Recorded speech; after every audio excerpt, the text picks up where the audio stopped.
Well, hi, Nicole. Thanks for joining me. Hello, thank you for having me. So, Nicole, you were a member of the excuse me, second round of the day one program. And when you got the flyer for it, what were your initial impressions? I just thought, it's something I'd like to try. I've never heard of improv, so I thought, let's just see and let's see how it goes. And that's how and it was close to the deadline. So I thought, okay, if I don't get it, that's okay. It's in the cards that I'm not going to get it. So Right. I was really happy that you got a hold of me. So, from the improvisational standpoint, how was that since that was new to you? What was, excuse me, what was that Bless experience you. like? Thank you. Well, I have to say it was really out of my comfort zone. And at times I didn't know how I was going to handle it because although I thought improv was going to be fun, it really required a lot of thought process and it required just not overthinking it, right? Because I thought, gosh, my brain is not working as fast as it should, or I'm not answering things that they're not clever things. And I thought I have to be clever. And I learned that it's okay. It's a forgiving, in a welcoming environment. Right. So it's all right if I make mistake. It's all right if I say something that's not the best. I'm English is my second language, and although I do like, I feel that I can speak okay in English. Sometimes my brain just gets, jumbled up. So I thought, oh my gosh, I'm going to really crash and burn. But it was an awesome experience. That's awesome that you saw that. Improv does, as you were explaining it, and you explained it quite well, it reflects ourselves, Yeah. right? We see ourselves in it, and therefore things that we are uncertain about or insecure about, it does bring those forward. And I understand how that can be intimidating. What helped it become comfortable for you? The people, it was just great that, you kept saying auga moments, that it's okay. It's okay to What's an say that. Aruga moment for those who don't know? Well, it's the moment where you just either have a brain fade or you just can't think of something, or you say it wrong and it's auga, like it's Aruga. okay. Yeah, Yeah, it's okay. It's okay to make that mistake and just that's right. move on and not be so hard on yourself. So I really appreciated that. And I found myself saying that at work or anywhere. I'd be like, oh, auga moment. And it was okay. I think that's important. We all need to offer ourselves more grace. There is that idea of, you mentioned earlier, trying to get it right, say the right thing, a perfectionist mentality Yeah. that perhaps can trip you up, especially when you're facing new challenges with Parkinson's, I'm guessing. Oh my goodness, yes. I still work full time, and I have teenage children, preteen and teenage. So that all my life, I've always tried to do things in my thought perfect, right? And now that I am not, it's really been a hard, or it's not like I did it before, but in my mind, I thought I was, right? And now that I'm facing new challenges with my Parkinson's, it's been really tough. And having this class just really opened it up. I'm learning to apply it in my life, in how I raise my boys and how I talk to them, and it was really eye opening because during this thing we were talking about perfectionism, and my teenage son said, things need to be perfect. And I thought, oh my gosh, what am I doing? I shouldn't have given that thought process to my poor kid, right? And Mhm. so we talked about improv. We talked about how I felt and how I'm applying that in my everyday life. And it's been, I don't know, therapeutic for my family.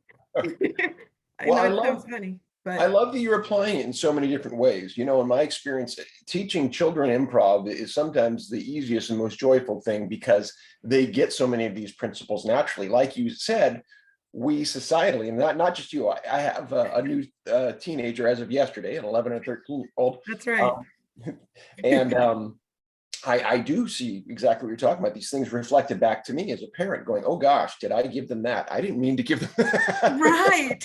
I just wanted to give them the good parts. Auga. Auga, but that's a big auga. Yeah. So a couple things there too. You mentioned the applicability both to your kids and later on, with your permission, I'd love to show a little bit of your book, Oh, if I yes, may, on the screen, because definitely. it's beautiful. And Thank because you. that was something that you wrote during this process, that came forward, sharing your story. And then also part of your challenge, a beautiful part of your story, I remember in the hero's journey, was when you began to address your role at work and the changing role at work. And I think it did have something to do with perfectionism too. So let's before we get into that, let's talk broadly about the hero's journey and storytelling. How was that as an idea when it got presented to you? Yeah. I saw it as, oh my gosh, a mountain. Like it was a Mount Everest for me.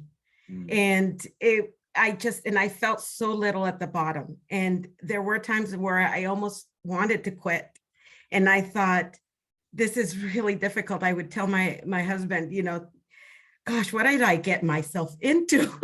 I'm not a good writer. I don't even know how to share my emotions. I thought I was, but I didn't. And so it was hard, but I find myself again applying what I've learned in my everyday life and what I do at work. And I feel so grateful for that. It's really changed my view of myself, giving myself grace and giving others grace, because I'm sure at work I can see how at times I could have been tough.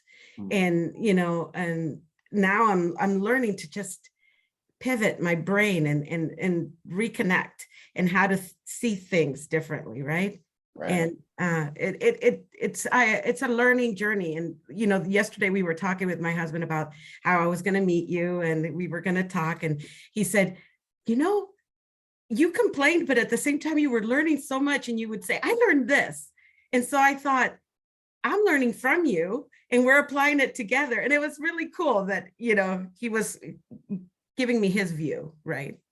I appreciate hearing all of that. And by the way, feel free to offer any criticism you want. You're welcome to do so, especially when it comes to difficulty, challenge. Those are common themes that I'm hearing, and I understand that it's an interesting balance because people, when they hear about the program, think, yay, fun, like most creative outputs, and I agree it is. Yeah. That doesn't mean there isn't effort within that yay fun. And again, the level of difficulty, boy, it's miles will vary. It depends on the person. I have no idea how hard or easy this is going to be for you. As I told you, as your Sherpa can, provide the atmosphere, and then really try to encourage. And I love you admitting that you felt like quitting. I think that's very powerful and vulnerable, by the way, of you. So thank you for sharing that. So as we talk about your work, because I think that came up at about stage 6 or 7 around the ordeal, right? This Yes. was your big thing. Give me a setup of what your work is and what that speech was like that you had to give to the your workers about your transition, as it were, kind of the future as you were seeing it. Well, I've done it with my work, with when I talk to them now, if somebody will say, oh, I can't turn this in now because of, this and I will say sometimes, if they say something along the lines of, I know you're going to be mad at me because of this. And I'll say, gosh, I'm really sorry that I gave you that impression before. That really wasn't my intent. And in my pursuit of perfection, which doesn't exist, I've given you the wrong impression of what I think of you. I think you're awesome, or whatever, and I would say things like that, not all the time, not a declaration, but I'm changing as I go. And I'm learning a lot. I mean, inclusive, with my teenagers at home, when they do something, or one is just got his license, for example, and I had to let him go and drive himself to this thing today. And I, letting go with my heart, letting go with everything. And that's part of improv, being able to let go and be graceful. And it's been a gift that you've given to our family. And it was at the right time, because I don't know how I would have reacted, pandemic wise. We're at this place where everything is happening. That's, you're thinking to yourself, I don't want to hear any more news. I don't want to hear anything worse, right? But this has given me let's look at little gifts, even the little exercises, like you're pretending to see something that in your hands. And it's really stopped me to go in my garden and look at the little flowers, little things that I didn't think were a big deal have become a big deal. Yeah, that's wonderful. I noticed the perception, awareness, gratitude, all of those things. I'm glad that those things landed with you. Now, there's part of the hero's journey that really starts with the idea of accepting yourself as a hero on the journey. You struggled with that, yes? Yes, a lot. And even now I have to stop and say that's not helpful, because, it's hard, because I'm not a hero. I'm not doing anything heroic, but I think all of us are doing something heroic, including in these times. If we're surviving, if we're trying to thrive and being the best we can be every day, I think that's a heroic journey. 2 weeks ago, Parkinson's just showed up again. I was watering some plants for my sister, and I tripped and I bit the dust. I hurt my knee badly. I hurt my hand, and my face hit the deck.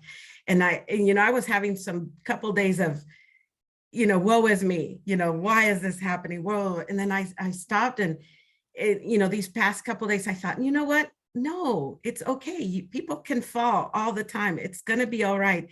Now, what you need to do is start maybe lifting weights and doing some upper body strength. So if I fall, I learn how to fall correctly, and little things like that I've learned to say, no, you're falling back again. And I should have done this perfectly.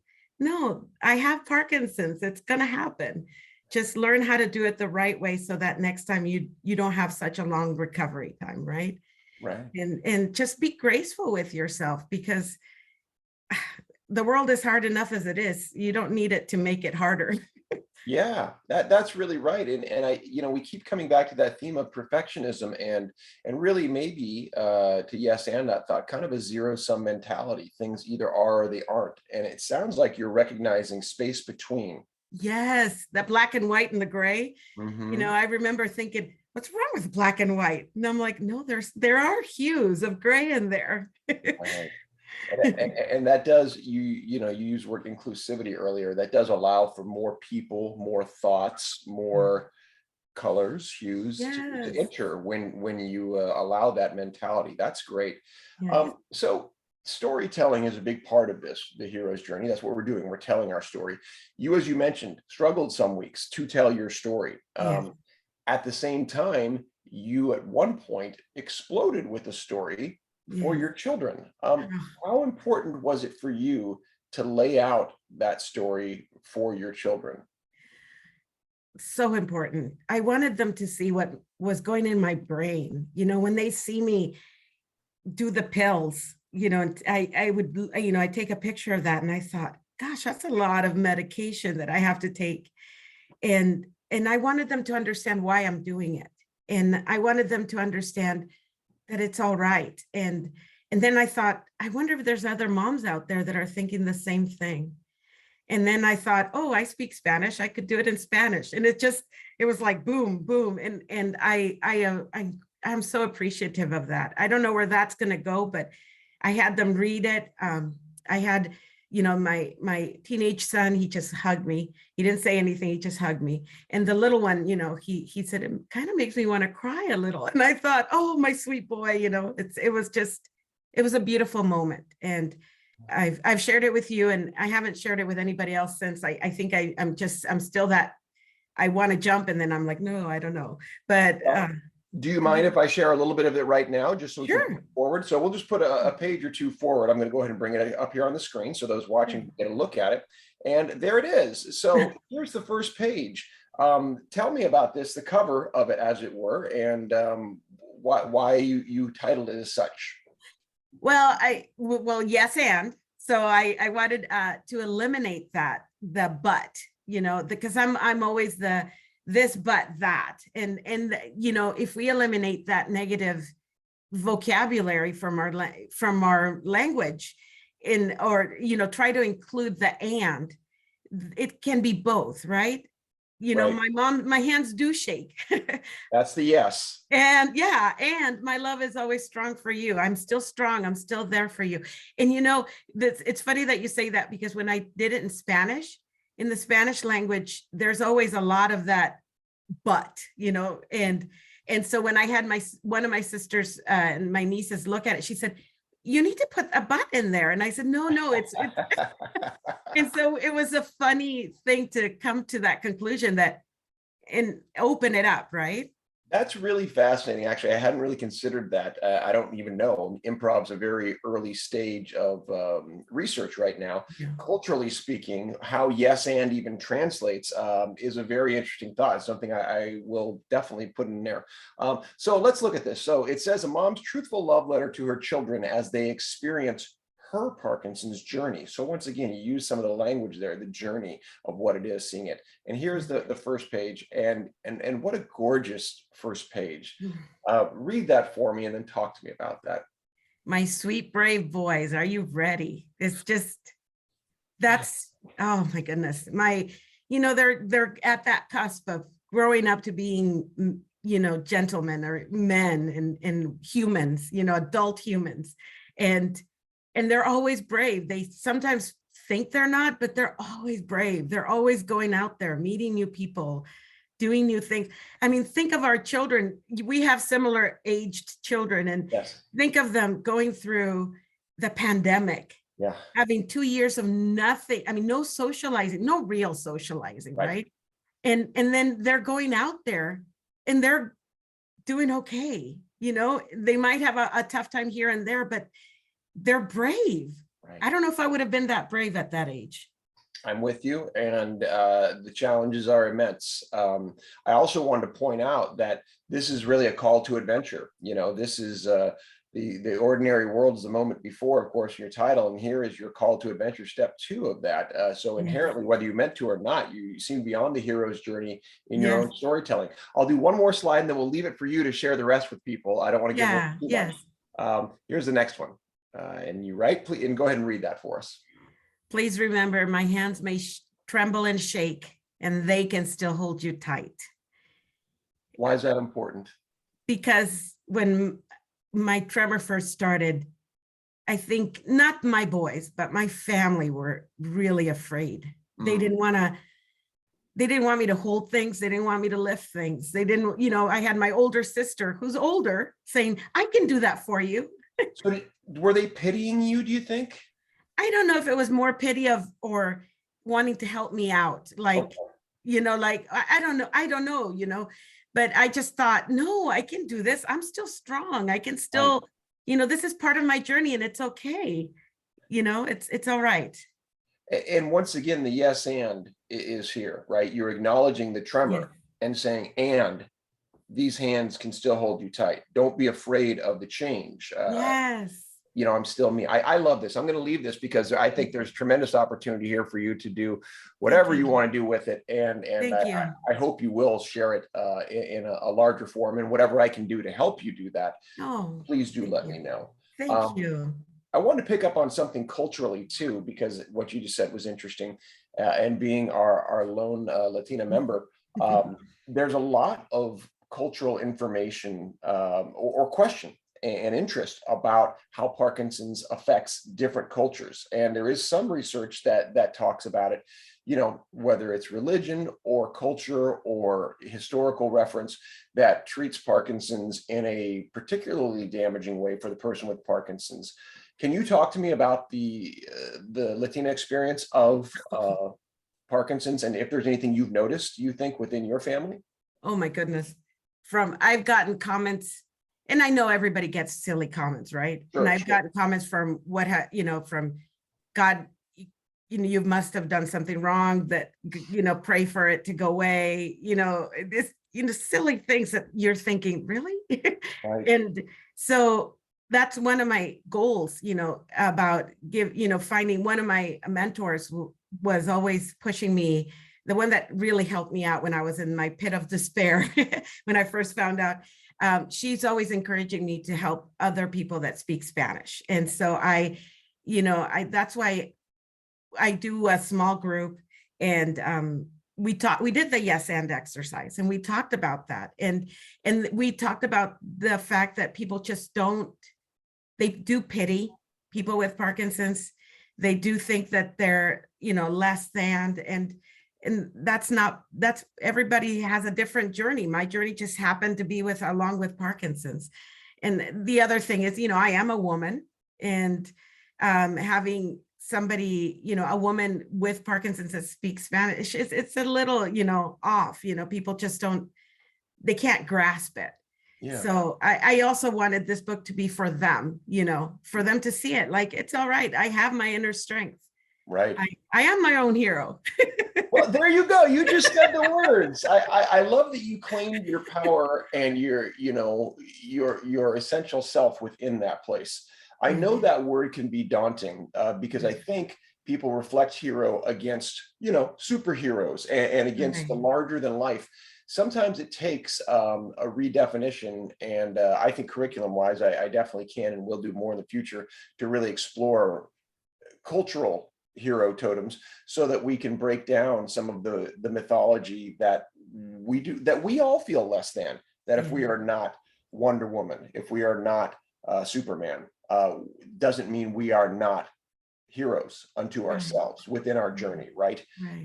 So that's great. And within the journey within the culture, I find that fascinating, and would love to another time speak to you further about that to see if there's more to mine within that, because I know there's interest within the Parkinson's community to reach out to others who are, because when people feel silenced, they're not sharing their story, they're not getting their needs met, and the people who can help can't help, right? So it's a disconnect in a major way.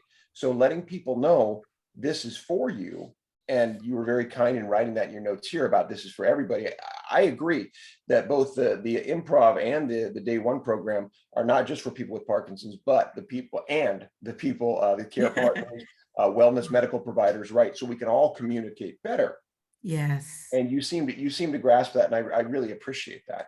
No, I appreciate the fact that you're doing this. It's such an incredible thing. I've shared it with I'm part of a women's support group, and then I do a Spanish support group on the side too.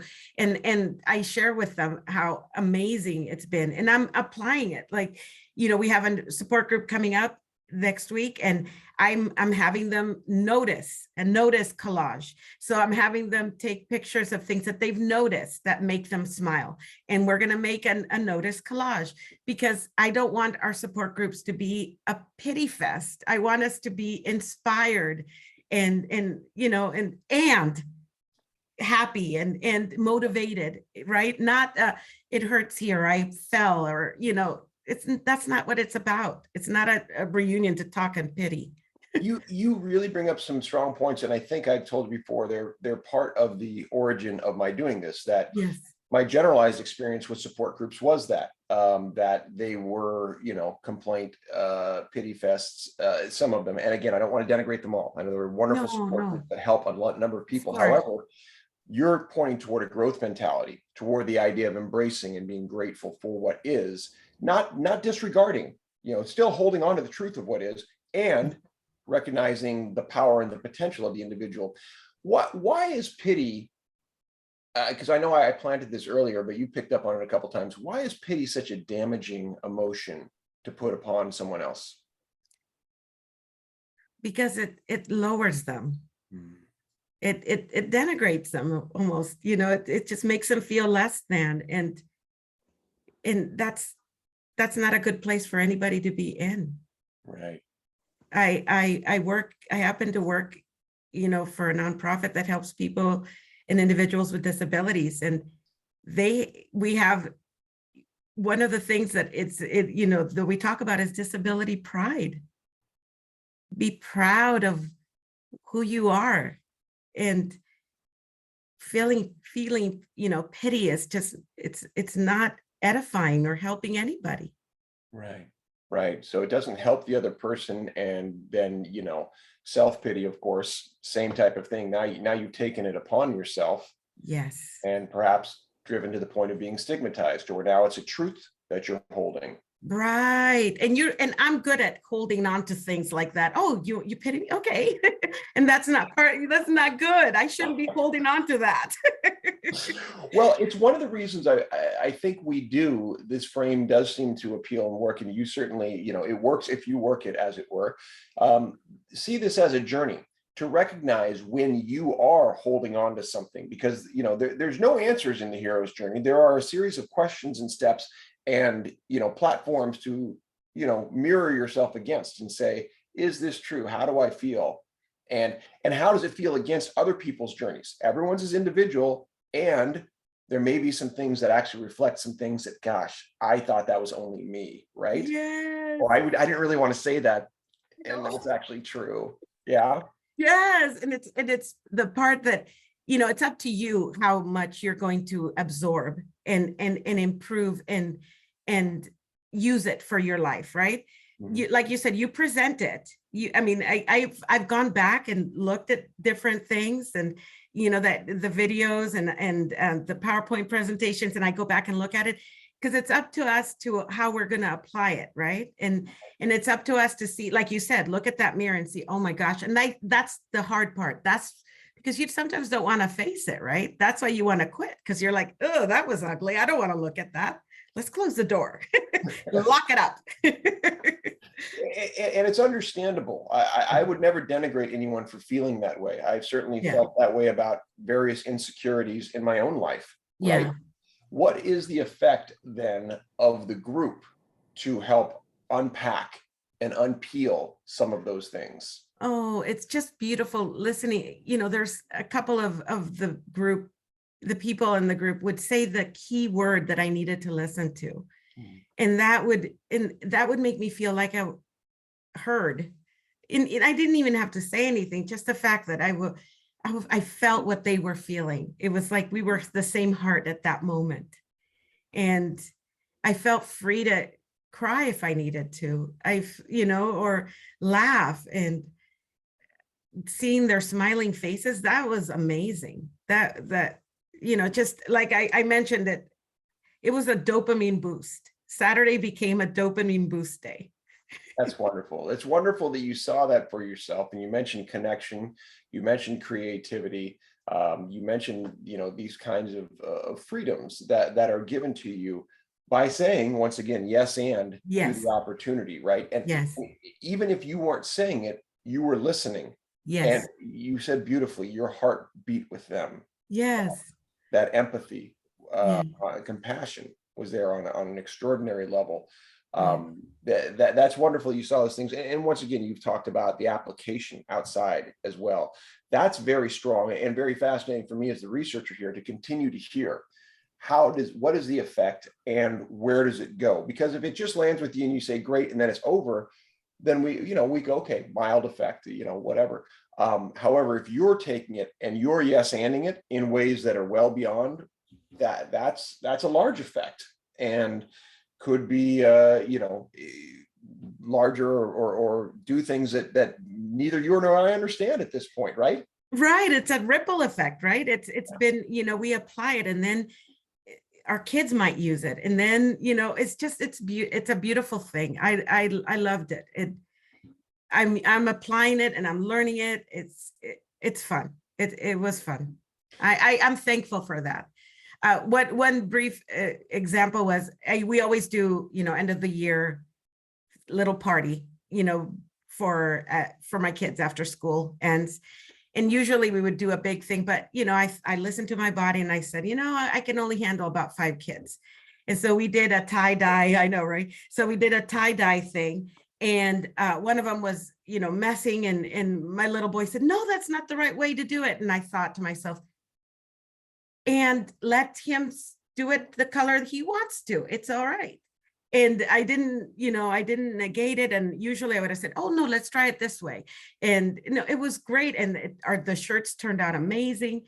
different colors. They did it at first. In my mind, I thought, we'll all do it the same colors. And I thought, well, that's kind of boring. Nobody, I mean, everybody doesn't like the same, right?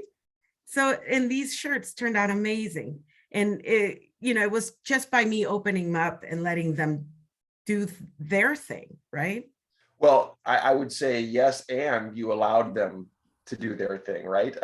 You participated in that. You were an active person, not just allowing. You were providing the situation, and to let you know, again, in full disclosure, as the leader of the various improv exercises, I struggle at times too. I sometimes don't want to yes and something. I want to go, oh no, here's what you could do, and it's like it's not my journey. And it's only to say, here's how I feel. Here's what I noticed. That's why we talk about those things over and over again, rather than right or wrong, black and white. Yeah, well, I didn't notice it with you. I was like, oh my goodness, how does he do it so quickly and so well? And oh my goodness.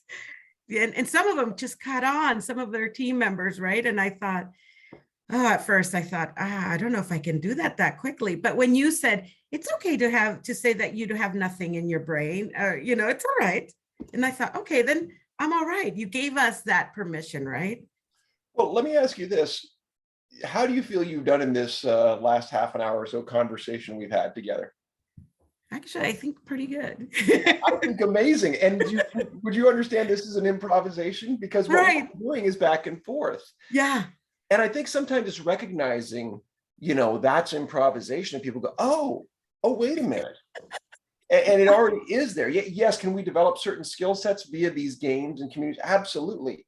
And it's already a part of you. You're using it all the time. Yes. So to hear you becoming conscious of it and doing more with it is extraordinary. And I hope you'll continue to see it as an exercise, something for you to play with and get better at.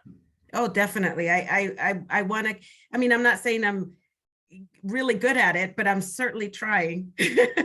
Well, and that's the thing. If we release even the judgment of good and bad and say, hey, am I enjoying myself, number one, and am I applying it? Is it having an effect, which, in spades, it's all over the place. You're talking about the effects today. So again, just from my perspective, I hope you'll continue.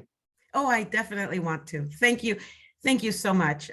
This is the best way to exercise and feel healthy with PD because you're exercising your brain. And that is an important thing. We talk about exercising our bodies, but we definitely need to think about exercising our brain because we need to keep that going and keep it active. Yeah. Well, thank you so much. Is there anything else you wanted to add before we head out for the day? Thank you. Thank you for your patience, your kindness, your smile, your openness to let people in and listen to people. There was one where when one person said, I feel lousy, I feel really mad because this happened. And you said, that's okay. It was a beautiful moment that I thought, hey, you're opening it, and it allowed him to calm down. And I thought that was beautiful. I appreciated that. Well, thank you very much. I appreciate you saying it and for bringing everything you brought to the table. I'll look forward to seeing you at some future things we do, and please feel free to reach out anytime. Thank you. Thank you so much. You have a fan now. Yeah, thank you. Okay, thanks. Bye-bye. Bye.